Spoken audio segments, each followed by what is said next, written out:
आज 19 मार्च 2021 को department of science and technology government of India के गोल्डन जुबली डिस्कोर्स सीरीज में प्रोफेसर आशुतोष शर्मा और डॉक्टर के सिवान के साथ हुई वर्चुअल परिचर्चा को अगर हम देखें तो जो एक वैज्ञानिक जगत के ऊपर पड़ता हुआ जो एक परिदृश्य सामने आता है वह कुछ इस प्रकार से प्रतीत होता है कि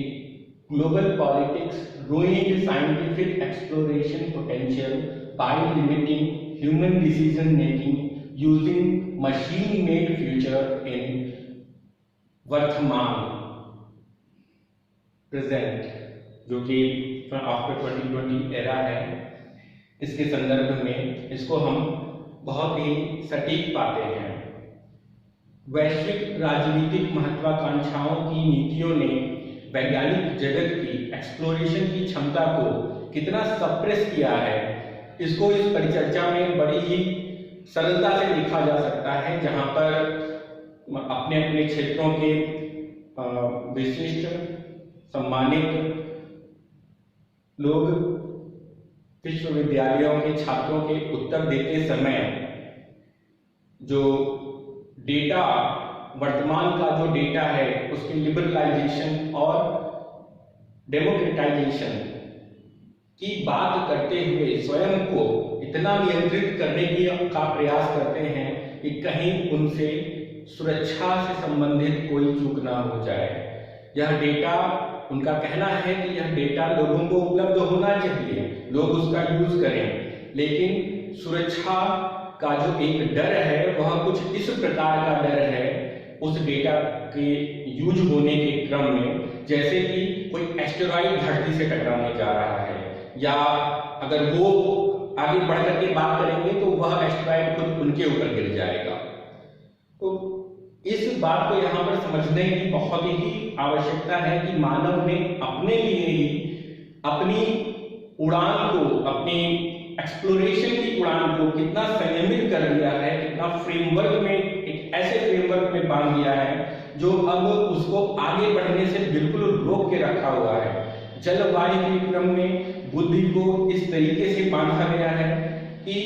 इतने प्रबुद्ध वैज्ञानिक जिन्होंने अपना पूरा समय ज्ञान के अन्वेषण में लगा दिया है, वो भी उस चक्र से बाहर नहीं सोच सकते। उनको लगता है कि उनसे कुछ मिस्टेक हो जाएगी, वो कुछ ऐसा ना हो कि कोई सुरक्षात्मक बात, उनसे कोई त्रुटि हो जाए। तो इन शासकीय, इन सरकारी अधिकारियों के चर्चा के क्रम में यह बात पूरी तरीके से दृष्टिगत है, और ऐसा होना स्वाभाविक है क्योंकि जो वैश्विक नीतियां हैं, वैश्विक पॉलिटिकल नीतियां जो है, राजनैतिक नीतियां हैं, उन्होंने विज्ञान को पूरी तरीके से बांध दिया है। आज हम जियो स्पेशियल डेटा के डेमोक्रेटाइजेशन और लिबरलाइजेशन की बात कर रहे हैं, जो कि ये डेटा आज हमारे सामने स्थूल रूप में अवेलेबल है, हमें देखने को मिलता है, क्योंकि जो इलेक्ट्रॉनिक्स अन्वेषण 17वीं शताब्दी के बाद या इससे पूर्व भी जो चलते रहे हैं, पाए गए हैं, उनके क्रम में आज मानव के सामने इलेक्ट्रॉनिक्स डेटा फोटोनिक्स में विजुलाइज करने के लिए आर्टिफिशियल इंटेलिजेंस को प्रयोग करते हुए विश्लेषण करने के लिए, चाहे वो रियल एल्गोरिथम के क्रम में विश्लेषण किया जाए या इमेजिनरी एल्गोरिथम के क्रम में विश्लेषण किया जाए, उसे मानव के कल्पनाशीलता के क्रम में उससे रिजल्ट प्राप्त किए जा सकते हैं, परिणाम प्राप्त किए जा सकते हैं। तो और ये सब कुछ आज स्थूल रूप से अवेलेबल है, देखने के लिए अवेलेबल है, लेकिन मानव की जो इस डेटा को उपयोग करने की क्षमता है, उसको जब तक उन्मुक्त नहीं किया जाएगा तब तक हम ऑटोनोमस कार्स, ड्राइवरलेस ऑटोनोमस मशीनें जो कि मानव की सेवा में कार्यरत हों, ऐसे किसी भी परिकल्पना को मूर्त रूप देने की दुनिया का विकास नहीं कर रहे होंगे। आज की जो हमारे कदम है उनका सबसे बड़ा जो निगेटिव इम्पैक्ट देखने में में आता है, वो जलवायु के परिवर्तन के रूप में देखने में आ जाता है। प्रकृति को ऐसा करने के लिए मजबूर कर दिया जाता है या प्रकृति ऐसा करने लग जाता है। प्रकृति के मॉडल ऐसे हैं, ऐसा विकास में आए हैं कि वह मानवीय गतिविधियों के क्रम में उसको परिणाम दिखाने लग जाते हैं। इनका कितना बड़ा प्रभाव है? डेफिनेटली इनका प्रभाव जो जितनी समझ है, उस मानवीय समझ है, उसके क्रम में ही इसका प्रभाव देखने में भी आता है। जिसको कोई भी प्रबुद्ध व्यक्ति जो किसी भी क्षेत्र का हो, अपने क्षेत्र के क्रम में, अपने परसेप्शन के क्रम में इनका विश्लेषण कर सकता है और इनके विश्लेषण करते हुए वह यह घोषित भी कर सकता है कि वर्तमान समय में जिन नीतियों का अनुसरण मानव सभ्यता कर रही है, वो नीतियां उसको अगले उन्नयन यानी उन्नत मानव सभ्यता के विचारों के उन्नयन के लिए, ब्रह्मांडीय चेतना के अन्वेषण के लिए नहीं कहीं नहीं ले जाने वाले हैं। तो यह एक बहुत बड़ी समस्या है जो कि थोपी गई है वैज्ञानिक जगत के ऊपर और वह इसे सहजता से स्वीकार करते हैं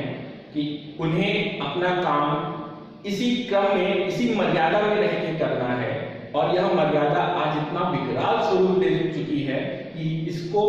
सफलता और असफलता के क्रम में गिना जाता है, न कि असफलता के पीछे प्राप्त हो रही सफलताओं को सामान्य जनमानस भी समझ सके। साइबर फिजिकल युग में डेटा को सही क्रम में लोगों को प्रस्तुत करना चाहिए। सभी को पता है कि प्राइवेसी इज अ मिथ, बहुत बड़ी मिथ है। Anybody who is visible in the gravitational framework, गुरुत्वीय परिक्षेत्र में कोई भी अगर विजिबल है तो